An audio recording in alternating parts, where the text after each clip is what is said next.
So obviously, after seeing the Josh Taylor versus TEOFIMO Lopez fight, I think it's clear to say that is probably one of the fights of the year. So obviously, the year's not over. We still got like 6 to 7 months left, or 6 to 5 months left. And obviously, we've already had good fights this year. Like, for example, Anthony Yarde versus Bertabiev.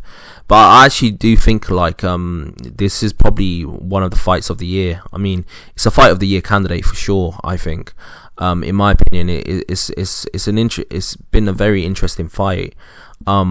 Just the back and forth. Obviously, some people might say that the fight was too one-sided to be fight of the year, but I actually disagree, because even though it was one-sided and TEOFIMO Lopez clearly won the fight, Josh Taylor, even though he was getting outmatched and out-slicked, he was still landing shots late into the fight.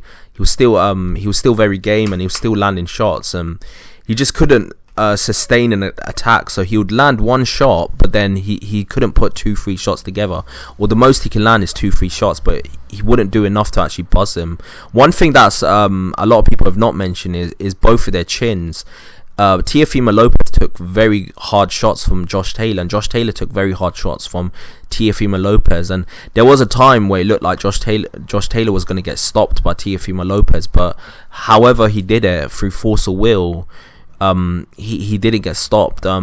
It's ironic though, because Jack Catterall managed to actually drop him, while TEOFIMO Lopez, who's known as a bigger puncher than Jack Catterall, didn't manage to drop him. The reason why I think that is because I think Josh Taylor had more respect for TEOFIMO Lopez and was more wary of his shots. So when it came, he kind of expected it to hit him and hurt him. Or with Jack Catterall was in his mind a nondescript opponent, so he never actually took him that seriously. So when he landed the shots, he was more of a shock to the system, in my opinion, and that's why it kind of I think that's why he struggled to take the shot more, in my opinion. It was more of a struggle for him to actually take that shot because of the fact that he didn't really expect it. So yeah, from my perspective, I think it's clear to see that this is definitely a fight of the year candidate. It's definitely up there. It's definitely a top fight, and it's a fight that was very exciting to watch while it lasted. I actually thoroughly enjoyed it. So yeah, you tell me what you think. Do you think this is a fight of the year candidate, or do you think it was just too one-sided to be fight of the year? Sometimes a fight can be entertaining, even though you can clearly like know and feel someone's winning the fight.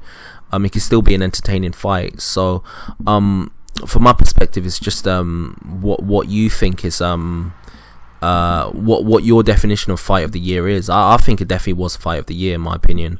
But then again, we still got 6 months left. There might be another fight that comes along that completely blows it out of the water. For example, like we're about to get Terence Crawford versus Errol Spence. Let's hope that happens. If that happens, that could potentially be fight of the year.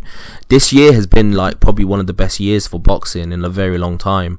I mean, I think it's clear to say that it probably has been like one of the best years for boxing in a long time. The floodgates opened with Ryan Garcia versus Gervonta Davis. Then we got Haney versus Lomachenko, which was a great fight. Very contentious decision, but you can't deny that the fight itself was great. Then we got obviously we got Josh Taylor versus TEOFIMO Lopez that we just saw last night. And then on top of that, we're going to get Terence Crawford versus Errol Spence. And then on top of that, we might get a fight between in December with Anthony Joshua and Wilder. So this year might be one of the best years in boxing that we've had in a very long time. I think the Mayweather protecting your undefeated record thing has just gone out the window now, because they're competing with the likes of the UFC. I think they're thinking now, look man, we'll just make these good fights happen so that we get some pay-per-view dollars, because of obviously the pandemic and such. They're probably trying to recoup the losses that they've made, like the financial losses that they've made by making good fights that people want to see. So tell me what you think. Do you think it's reasonable what I said, or do you think it's not fight of the year because it might have been seen as a bit too one-sided? I think it definitely is a candidate for fight of the year. We've got to see how the rest of this year plays out. If we get Anthony Joshua versus Deontay Wilder, that could be an absolute banger. But I think it's definitely a candidate for fight of the year. year. It could potentially be fight of the year. Tell me what you think below, and like and subscribe to the channel. I've got a lot more content coming your way. Peace.